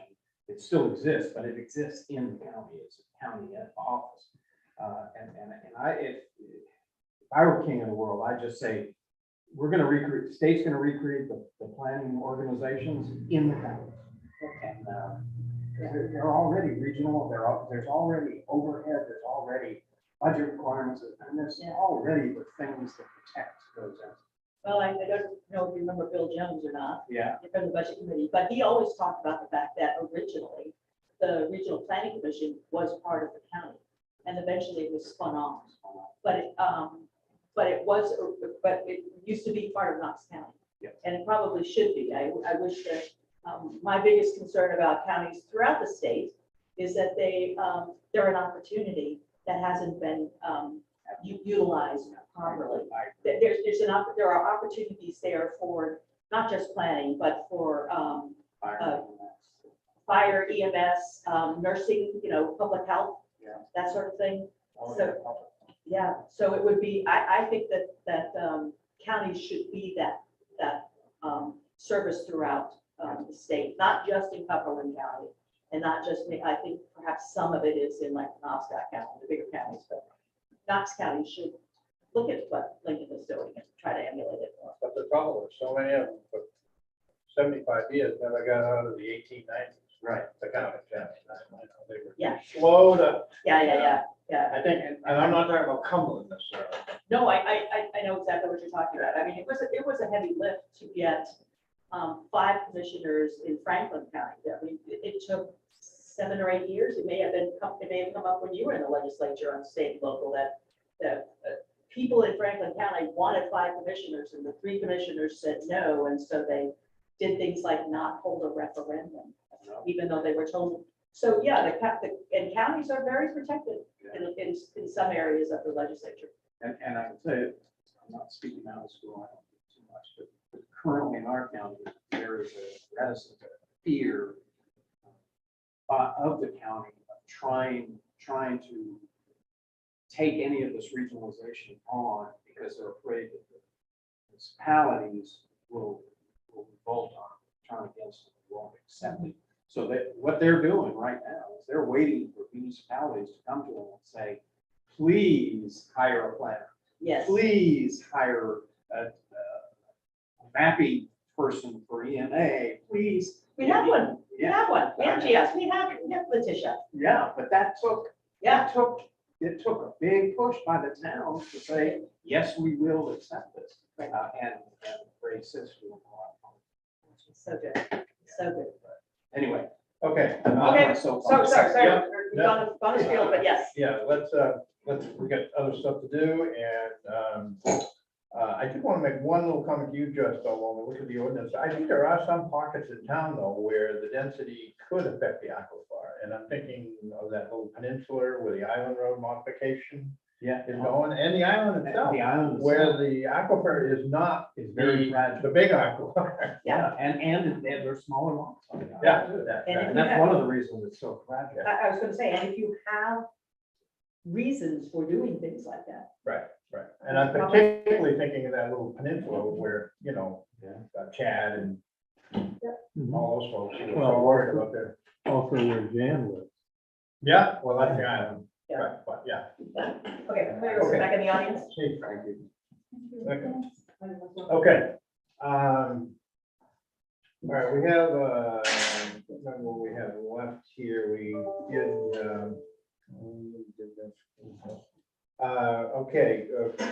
had a really brief discussion last meeting about possibly considering creating a recreation committee.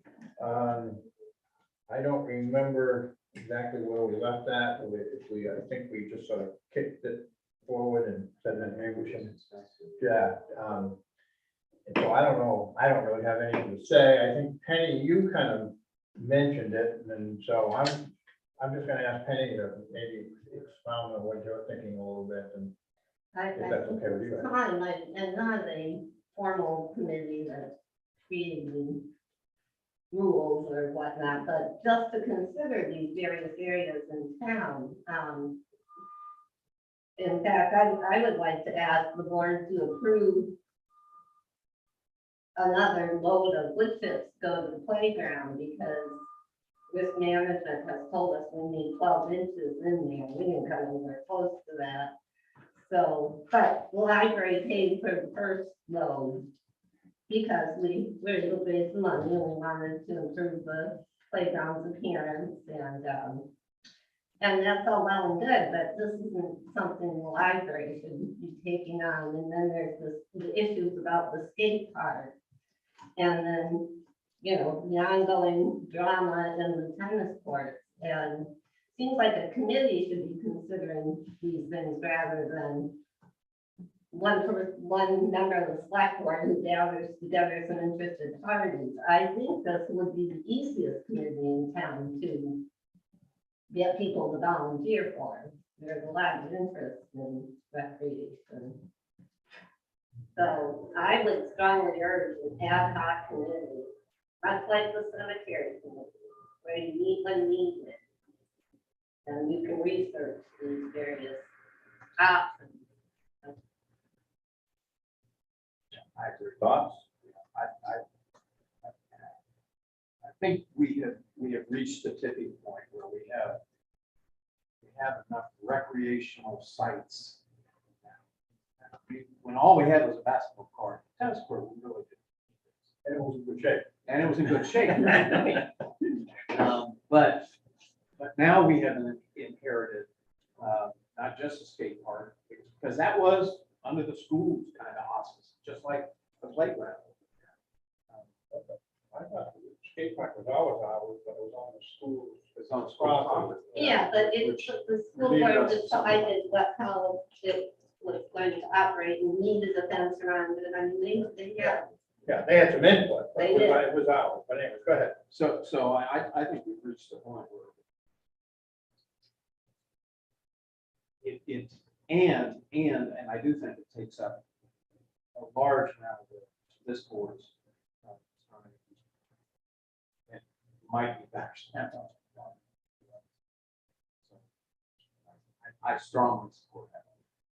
Recreation. Well, I don't have the data, but I see more kids. And more young families moving in. And I think that's where the fertile ground for parental volunteers for such this kind of thing is.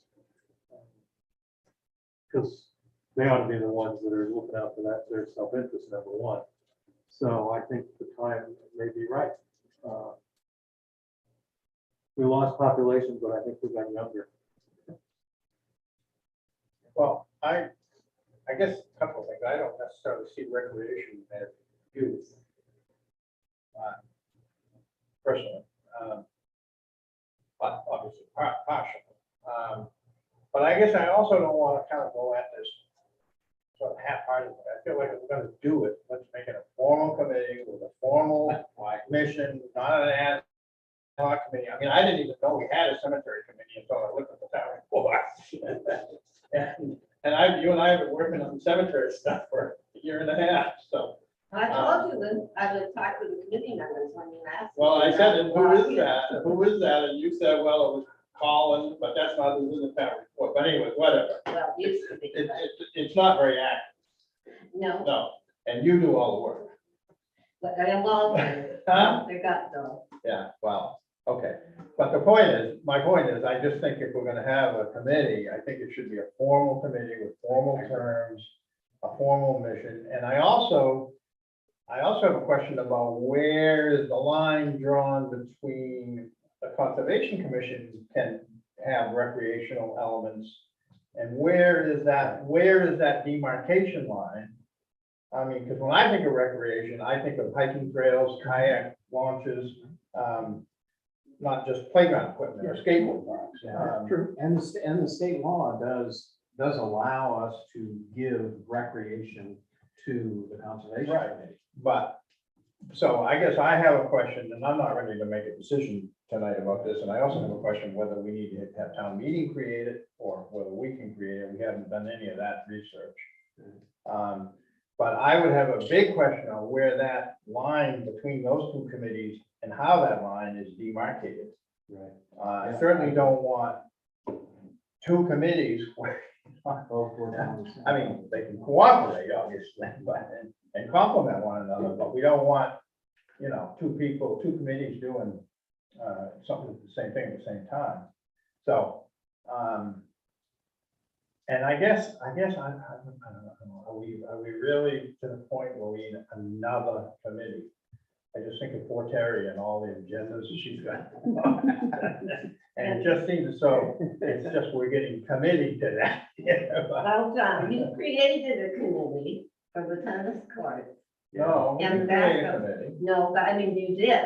You got 4 or 5 people that agreed to meet Right. when needed. But So that's not a why I committee. think you have an ad hoc committee But that's, that meets as It reports. smells like a road. but that's not what you're talking about. You're talking about something that would look at the whole recreation picture in town. That's what I just heard. Well, I'm not worried about the hiking trails and the kayaking. That I think belongs to the conservation. But I'm not sure I agree with that. So, Okay. so see what Well, I'm saying? what I So, see is That's we my have- point. I think we need to, if But we're we gonna do. have 3 distinct, maybe 2. We've got Gilbert Butler Center Recreation, we've got this recreation. Those are the things that we're trying to gather data on to figure out how much it's gonna cost us to either keep them or tear them down. Yeah, And, and that comes to my point, that we really need a committee for that. well, we need something. Yeah, we need somebody just. I mean, so far it's you and me and, you know, you're gathering information there, I'm gathering information here. So if we have 5 people that we could have Rich Norman look at, let's, you know, what is it gonna cost to weld this slide? What is it gonna cost to take this fence down? I just. I Well, spread the word. We also have a new member coming shortly, or I assume we do. But Walter chose not to run again, unless you get rid of it. All right, then table that too, but I would like permission tonight to open Penny, another. I'm speaking please. All right, well. So let's why go. don't, I mean, we really haven't given this any thought, so are you guys ready to actually move ahead and create? I'm No, not. no, but I think we ought to be thinking about it seriously, so. Okay, all right, so why don't, let's do some research on what we need to do to create it. I don't know if they're authorized in law. I know park commissions are authorized in law. I don't know about recreation committees. Maybe we can get some information from MMA. And you know, the other thing, we're struggling to fill committees. That's true. You know, we have 3 people on the Board of Appeals, and we're supposed to have 7. We have what, 4 people on the planning board, and we're supposed to have 7, counting the alternates. We just reduced the budget committee from 9 to 7 people. We have 1 candidate for school board, 1 candidate for select board. I mean, so, I don't know. Okay, And we have at least 1 budget committee term out coming, turnout? term out, term over. Yeah, yeah, right. About the- 1 person, or not 2. So anyway, just, but I do think we probably could get people to sit on the recreation committee. Okay. But you had a specific request? Yes, I would like to have permission to order another load of wood chips to be delivered to the playground, but not take it out of the library. The money that we raised to, And how much is that? it was about $150 for a, I think it's 5-yard. So I assume this would come out of, we have money left in the buildings and grounds, right? I think this money in the recreation Recreation. Yeah. budget, pay for it. Okay. Well, we can't take a tennis court.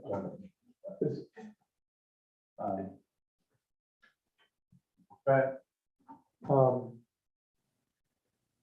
Is the pay for the Little League registration process still going I on? emailed and asked if we had a number but I haven't heard anything back yet.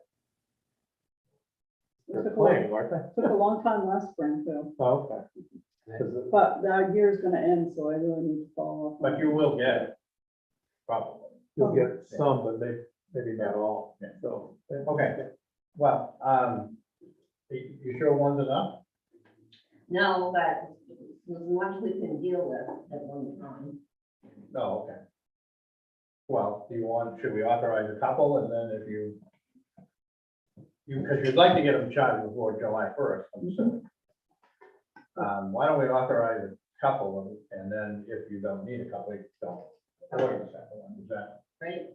work? Yeah. So moved. Second. Okay, further discussion? All those in favor? And I have a follow-up to the To what? recreation. Oh, okay, well, go ahead. I'd like permission to take down the fence on the state park. Do we even need permission? Well, I assume so, but I would ask the recreation committee and see if that's an exist one. Yeah, I mean, I support that It's in 100%. bad It's in bad shape, and it needs to come down, and then we can bring some fill in there and fix that area up. And by the way, I cut some of that dead tree today, one of them, and half the other one, Leslie and I, not me. I saw you there. I said, Huh? I saw you there. What are they doing there? Cutting, just helping them.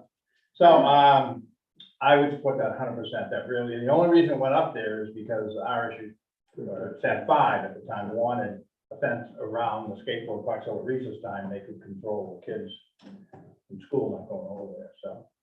But I think we should keep the fence. Oh, yeah. I think we might be able to use it, so. I don't know if we need to vote on that or not, but we can. Somebody have a motion to.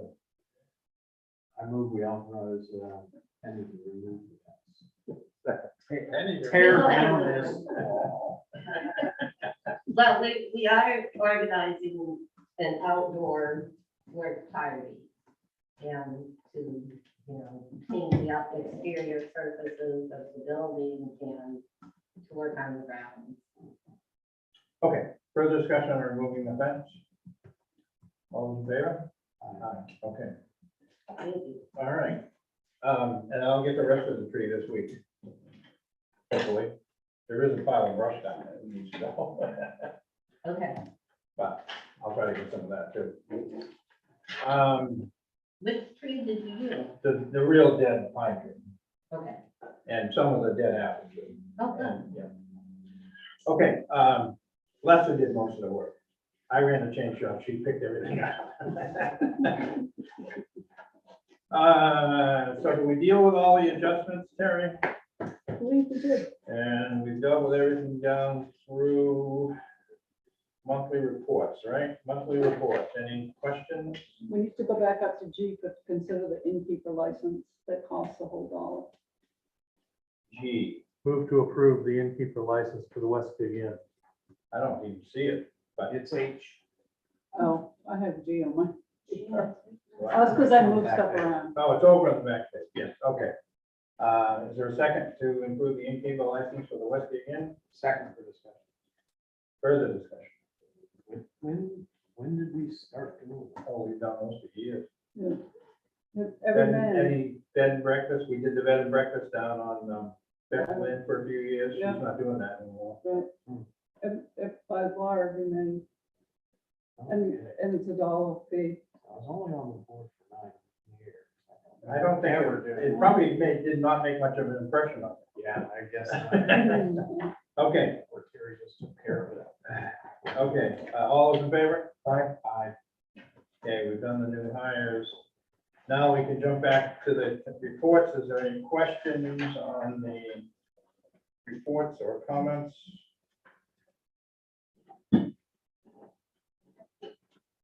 Okay, seeing none. We have correspondence, Ted. Sorry. Mahler, I want to say Mailer, like Norman Mailer, has sent us another letter regarding. Oh, This is for the warrant and the warrant. okay. Regarding the noise and disturbance from the Wilson construction activities. You received it. We, as you recall, this is probably the fourth one we received. At the last meeting, we instructed, instructed, I think, our CEO to get together with our attorney and Jeff to sort out, what responsibilities, if any, the town has there, and what deficiencies Wilson has, or whatever. And that has not happened as of yet, but it is, I understand now, scheduled Next Tuesday, the meeting. yes. So I would just suggest that we respond. I thought Mr. Malo was at the meeting. He was, wasn't he? Yes, he was. I thought he was aware that we've done that, but so I was surprised to get this email again. I guess the reason, I don't know, well, we just got it, I got it Sunday. yeah, because he was talking about Sunday morning. I saw this quite a while ago. This exact same. Well, I got it Sunday from you, so I assumed he meant that Sunday morning. Yeah, I got it Sunday, and just forwarded it. Maybe he just copied one from the previous April.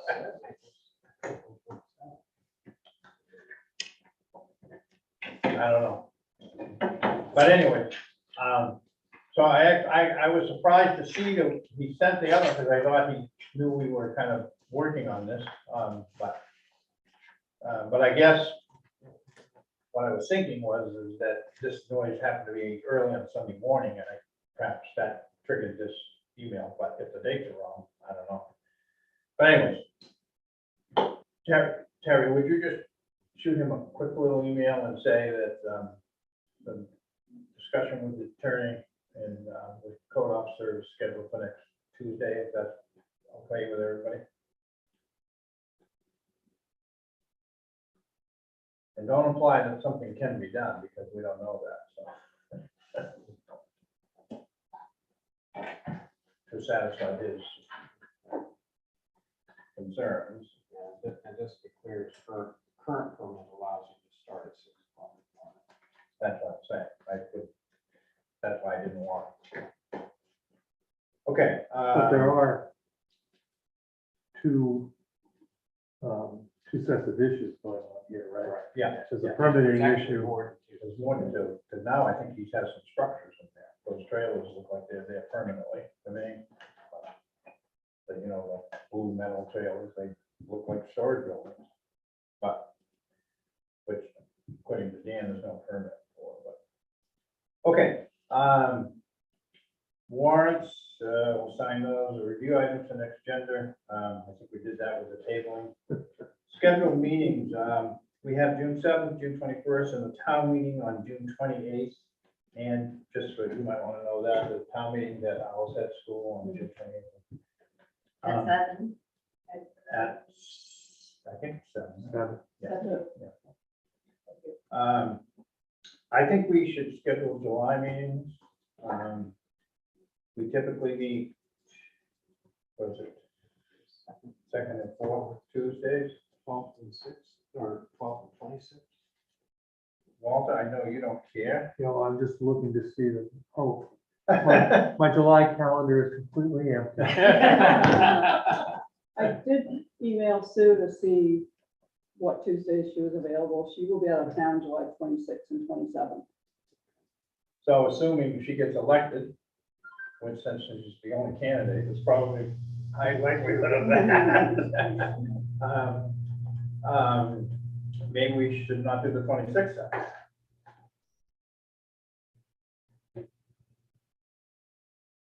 Is there any chance? Well, we definitely have to meet early in the month because we have to do appointments.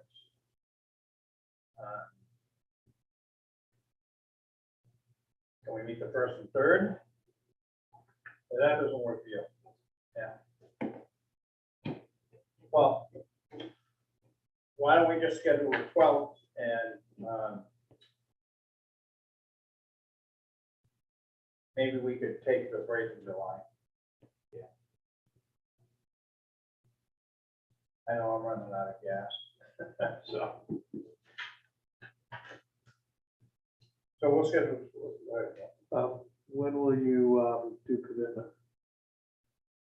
I don't know. I will attend that. Yeah, it won't be the 12th. No. I think it depends on when Kevin is ready, right? I mean, because that assumes the budget, Knox County budget, the school budget passes, which I haven't heard any rumble that it won't. But Yeah, we'll get a read tonight. Don't you want the bills out on August 1st? In a perfect world. I don't think we do them by the 12th, do you? No. I guess you gotta find out when Kevin will be ready. I'll check with Yeah. Kevin. And we can always, once we have a third candidate, we can, I mean, I don't think there's any sense in scheduling a meeting on the 26th when, at this point, but we can, yeah. So probably late July, early August, I guess. I mean, once you have the commitment, the bills can go fast. I mean, just a matter of running them and printing them and getting them out the door. Yep. And you're going when? First week in August. Complicating factor. So they may not go out by August 1st. Okay. Amy had requested an executive session to talk about personnel matter, but as you heard earlier, she is requesting that be withdrawn, but I would still like to enter an executive session to discuss the personnel matter. And would entertain a motion for saying, not about ambulance, but another matter. Move that we go into executive session. It'll be brief. pursuant To, MSRA 4056A. Further discussion? All those in favor? Aye.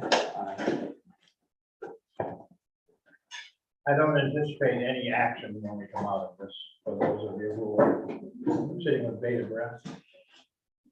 Thank you very much. Please get the money back. Yeah. Welcome.